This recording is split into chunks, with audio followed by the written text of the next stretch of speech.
அம்மே நாராயணி, தேவி நாராயணி, எல்லாருக்கும் நமஸ்காரம். நாம் இன்றைக்கி இந்த வீடியோவில் தேவி நாராயணியத்தில் 16வது தசகம் சுதர்ஷன விவாகம் தான் பார்க்க போகிறோம். இதில் மொத்தம் 12 ஸ்லோகங்கள் இருக்குது. இதில் முதல்ல 6 ஸ்லோகங்களும் அதற்கான அர்த்தமும் பார்க்க போகிறோம். இப்போ முதல் ஸ்லோகம். ஸ்ருத்வா வதூவாக்யமரம் குமாரோ ஹ்ருஷ்டோ பரத்வாஜமுனிம் பிரணம்ய ஆப்ருச்ய மாத்ரா சஹதேவி சத்வாம் ஸ்மரன் ரதேனாபபுரம் சுபாஹோஹோ. இப்போ இந்த முதல் ஸ்லோகத்துக்கான அர்த்தம் பாருங்கோ. நம்ம போன தசகத்தில் பார்த்தோம் இல்லையா, சசிகலா அந்த பிராமணன்ட்ட ஒரு மெசேஜ் கொடுத்து விட்ருக்கா. அவள் ரெடியாக இருக்கேன் சுதர்சனனை கல்யாணம் பண்ணிக்கிறதுக்கு, நீங்கள் அழைச்சின்னு போங்கன்னு. எப்படி இந்த ருக்மிணி சுயம்பரத்தில் நடந்ததோ அதே மாதிரியே இவ சுதர்சனுக்கு தூது விட்டுருக்கா. ஸோ ஹே தேவி அறம் வேகமாக சக குமாரஹா அந்த சுதர்சனானவன் வது வாக்கியம் ஸ்ருத்வா மணப்பெண்ணின் வாக்கு கேட்டு ஹிருஷ்டகா மாத்திர சக அப்படி ஹிருஷ்டன்னா மகிழ்ச்சியோட அவரோட அம்மாவோட சேர்ந்து பரத்வாஜ முனிம் பிரணம்ய பரத்வாஜரை நமஸ்காரம் பண்ணிட்டு அவர்கிட்ட விடை பெற்றுண்டு கிளம்புறான். துவாம் ஸ்மரன் தங்களையே தியானித்து கொண்டு, அதாவது அம்பாளையே நினச்சிண்டு ரத்தேன சுபாஹோ புறம் ஆப்ப சுபாஹுவின் புரியை அடைந்தான் தன் தாயுடன். அவனுக்கு தேர்லாம் யார் கொடுக்குறா அப்படின்னு சொன்னானாக்க ஸ்ருங்கிவேரத்து நிஷாத ராஜா சுதர்சனனுக்கு ஒரு தேர் கொடுக்குறார். அதில் அந்த முனிவர்கள்லாம் வேற அவனுக்கு ஆசி கூறுறா. வெகு சீக்கிரத்திலேயே கோசல நாடு அவனுக்கு கிடச்சிடும், அவன் அதுக்கு அரசன் ஆயிடுவான் அப்படிங்கிற பிரவச்சனத்தை வேற சொல்கிறா அவள்லாம். ஸோ இவன் ரொம்ப சந்தோஷமாக இந்த சுபாஹுவோட புறத்துக்கு அவன் கிளம்புறான். இதுதான் இந்த ஸ்லோகத்துக்கான அர்த்தம். இப்போ 2வது ஸ்லோகம்.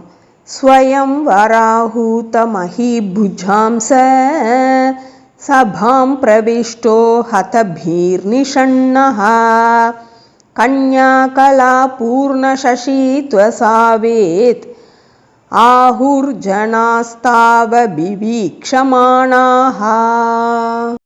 இப்போ இந்த 2வது ஸ்லோகத்துக்கான அர்த்தம் பாருங்கோ.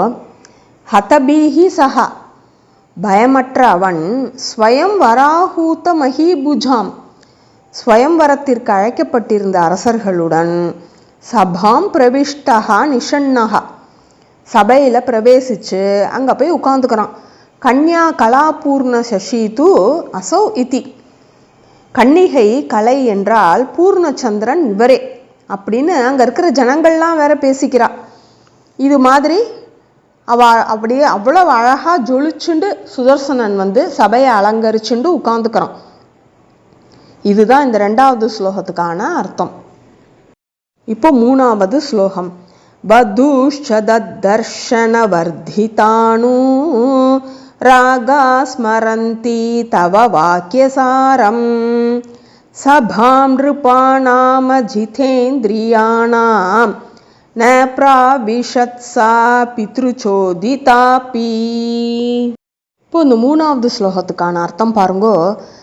தர்ஷன வர்திதானு ராகாசா வதூச்ச இவ்வளவு அழகா சுதர்ஷனன் இருப்பான்னு இவளே எதிர்பார்க்கல சசிகலாவே. நேரில் இவ்வளோ அழகா இருக்கானே அப்படின்னு உடனே அவள் மனசு இன்னும் அதிதீவிரமாக அவன்கிட்ட ஈடுபடுறது. அவள் அப்பா எவ்வளவு மிரட்டியும் மற்ற ராஜாக்கள்கிட்டலாம் அவள் செல்லவே இல்லை. அவள் சுதர்சனன் இருக்கிற இடத்துக்கு தான் போறா. அவ பித்ரு சோதிதா அப்பி பிதாவால் கட்டளையிடப்பட்ட போதிலும் ந பிராவிஷத் மற்ற ராஜாக்கள்கிட்ட அவ செல்லவே இல்லை. இதுதான் இந்த 3வது ஸ்லோகத்துக்கான அர்த்தம். இப்போ 4வது ஸ்லோகம். சங்கா குலாஸ்தேன் ரிவரா பபூவு ருச்சைர் யுதாஜித் குபிதோ ஜகாத மாதீயதாம் லோகஹிதான பிக்ஞா வதூர சக்தாய சுதர்ஷனாய. இப்போ இந்த 4வது ஸ்லோகத்துக்கான அர்த்தம் பாருங்கோ. தேன் ரிவராக அந்த அரசர்கள் சங்காகுலாக பபூஹு இப்போ அங்கே இருந்த அரசர்களுக்கெல்லாம் சந்தேகம் வந்துருத்து. ஸ்வயம்வரம்னு வைக்கிறாளே தவிர இந்த அரசகுமாரி சுதர்சனன்ட்டன்னா மோகமாக இருக்கா அப்படின்னு சந்தேகப்படுறா. அதுக்கேற்ற மாதிரி அங்கே ஒரு வில்லன் வர வேண்டாமா? யுதாஜித் வந்துடுறான். குபிதா யுதாஜித், கோபம் கொண்ட யுதாஜித் உச்சை ஜகாத, சத்தமாக கத்துறான். லோகஹிதான பிக்ஞா, லோக்க விபரங்கள் அறியாத பதூஹு அந்த மணப்பெண்ணை, அசக்தாய சுதர்ஷனாய பலவீனனான சுதர்சனுக்கு மா தீயதாம் கொடுக்கக்கூடாது அப்படின்னு அவன் குரல் கொடுக்குறான். அப்போ தானே சுவாரஸ்யமாக இருக்கும். ஒரு வில்லன் வந்தாதான் கதையிலேயே சுவாரஸ்யம். அதுக்கேற்ற மாதிரி அந்த யுதாஜித் கத்துறான். இதுதான் இந்த 4வது ஸ்லோகத்துக்கான அர்த்தம்.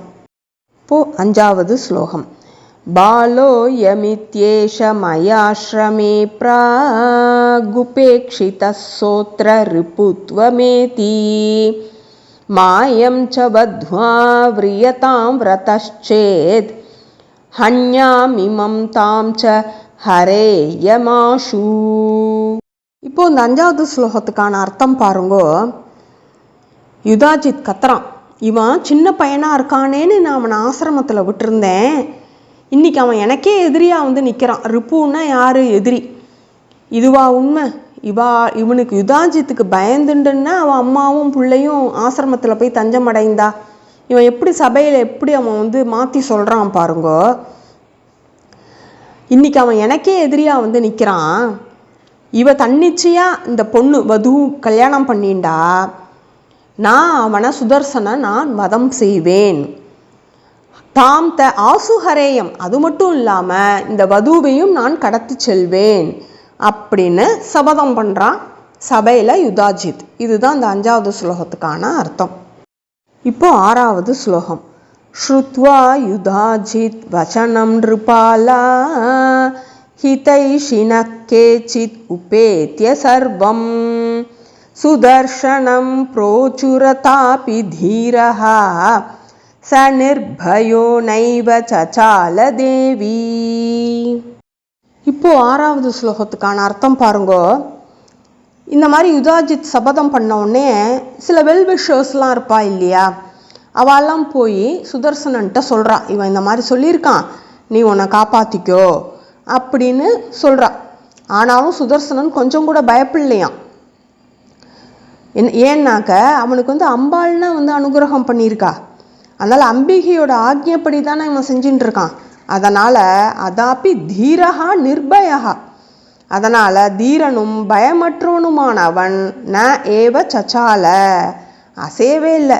அவன் திடமாக நம்பிக்கையாக இருக்கான். அம்பாள் நம்மளை காப்பாற்றுவா, எல்லாமே நம்ம அம்பிகையோட ஆக்ஞப்படி தான் செஞ்சுட்டு இருக்கோம்.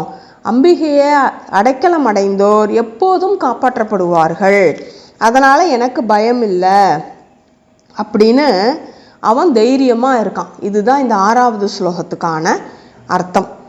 அம்மே நாராயணி, தேவி நாராயணி.